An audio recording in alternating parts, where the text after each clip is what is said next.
Hi all, and welcome to my channel, Fred Makes Things, and a quick sort of life update for you. It's not really like a major life update, really, because, well, nothing in my life has really changed so much that I feel like I need to update you all on it.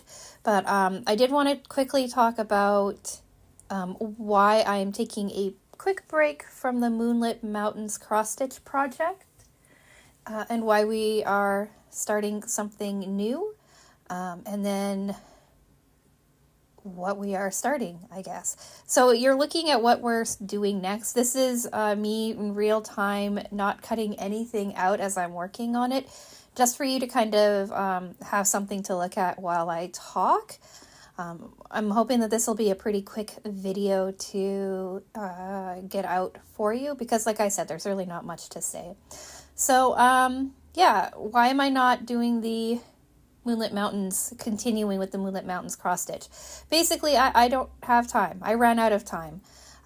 Each section is a 3x3 or 30x30 section, and that's about 900 stitches or so, and they take me anywhere from, I don't know, 6 hours to 12 hours to complete, depending on how many times I have to change thread and colors and stuff like that.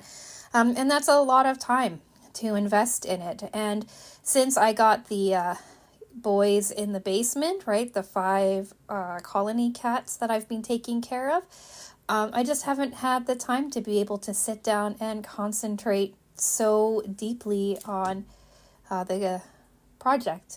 I normally try to get like one section completed a week, but I've just completely fallen behind and I haven't had a chance to continue with that. So I haven't been able to continue at all, really. So last week I did 1 through 8 in my sections, or parts, I guess, parts 1 through 8. And that's as far as I've made it. And then I have not had the time. So I'm taking a break from that and I'm doing this paint by number that you see here. It's going to be in 8 parts plus like the complete time lapse, so 9 parts. We're going to get through that over the next 2 months and a week, I guess, over the next 9 weeks, really. And then we're going to return back to the Moonlit Mountains cross-stitch. With paint by number projects and the way that I section them out, they only take me between 2 and 3 hours to complete a section. So I'm able to go through it much faster, which then lets me concentrate on other things. So as I'm recording this, I'm getting ready to start section 5 of 8. Half of it is already done and you haven't even seen the first one yet.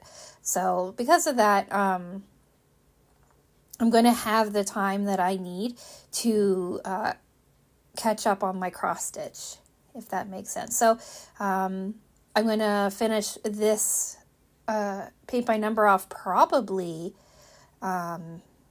this weekend, maybe early next week, and then I'll be able to switch my attention back to the big cross-stitch project. I honestly didn't realize that this project was going to take as long as it did. So yeah, that's what's really going on in my life. Cats and more cats are going on in my life. So now that I've told you kind of what is happening and where we're at, let me give you a quick cat update. So I said that I had 5 cats in the basement, right? We took on some colony cats at the end of January, early February. I got them the same day that I got hit with like a week-long flu. So that was a lot of fun. But I've had them ever since. So I have I have 4 boys now. So the 4 boys that I have left are, we've got Miles, this lovely guy here. He is the biggest cat I now have. He's a big love. He eats a ton, but he's super sweet, super affectionate, plays well with the other cats, likes to hang out with people too. He's like a really great cat all the way around. His only problem is that he is FIV positive, so that's going to be something to be monitored in the future. But we love him. We think he's a great guy. And just a good cat all the way around. Then we also have Toulouse. Toulouse is a little jerk. He's perfectly healthy, could in theory be ready to go to his new home any day, but he needs more socialization. He loves to play with us, and he is sort of kind of nice when he's wanting his food, but he doesn't let you pet him. He doesn't really let you touch him, and he likes to smack your hand with his paw, rarely with claws, but sometimes you can get like hit a little hard by him. He's probably one of the cutest cats I've ever had, but he's just, I know that there's a sweet guy hiding somewhere deep down inside of him. We just haven't made it there yet. Thirdly, we have Billy, or Billy Ray. He's pretty rough. He is also FIV positive, but he gets along with Miles pretty well. He is free to roam the basement at his will because when we try to catch him to crate him so that we can give him medicines and all of that, he took a chunk out of my leg and a chunk out of my husband's hand, and we decided, well, we'll figure out how to deal with you while you're free. So he's been free roaming, enjoying life. We are getting a crate put together for him, though, so that we can socialize him a little bit better. He is,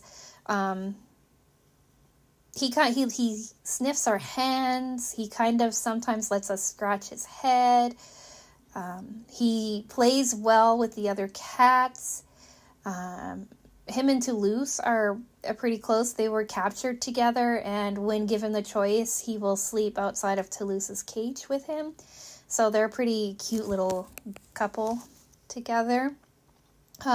He needs the most socialization and the most human interaction, but again, I think that deep down inside, he's also a pretty good cat, and he just has some trust issues. So he's the guy who requires the most amount of work.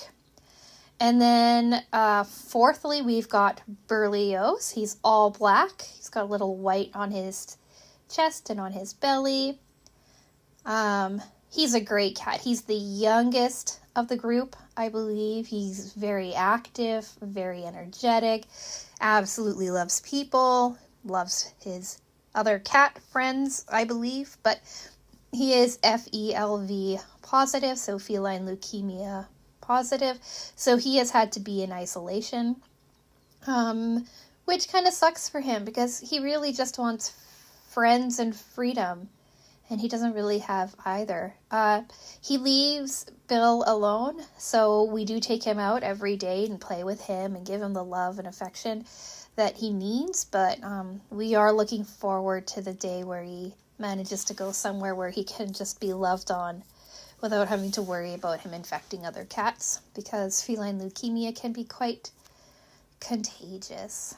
He's in a big cage now, so he has lots of space to move around and play because, like I said, he's by himself and he can't be out with the other cats.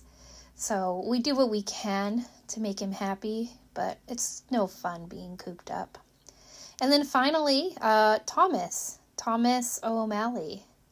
He was the biggest cat that we had. He's big and black and grumpy and didn't get along with any of the other cats, didn't like any of the other cats. If he was free, he'd just go around growling at all of them in their cages.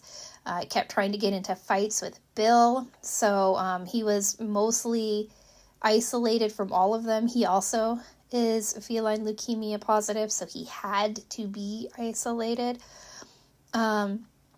And he was in most need of being an only cat and in a situation where he was the only guy.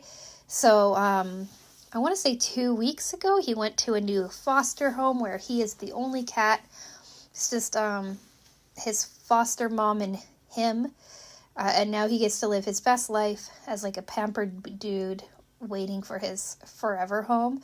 Although I have a sneaking suspicion he might be in his forever home. And yeah, so those 5 cats combined with Susie, my cat, and Star, my other foster cat, have kept me busy, right on top of like housework and sewing and everything else that I do. So, yeah, that's my life update. Personally, my life is going fine. Like after getting over the flu, I've been just fine. But it definitely feels like I dedicate the majority of my time to the foster cats. So yeah, I think that's all I want to say. Next Friday, we are going to be actually doing this video that you see in a sped up time lapse. We're going to be doing them for, like I said, the next 9 weeks. Monday, we're going to be seeing the Cat Lady unboxing if Cat Lady gets here in time. I'm not sure what's going on with that. Wednesday is our quilt update video, followed by next Monday, or the following Monday, I'm not even sure, and we're doing more sewing stuff. So if any of that interests you, and you've actually sat through the entirety of this life update, maybe think about subscribing if you haven't already done so. I imagine people who clicked on this update video, though, are people who've watched previous videos. I doubt there's any real new people hanging out in this one. But hey, if you're new and you want to hang out, think about subscribing. Like the video if you've made it to the end. It is on the shorter side for me, so yay me. And I'm going to go. So with all of that being said, I'm going to say thank you so much for watching or listening, as the case may be. And I will talk with you again soon. Bye!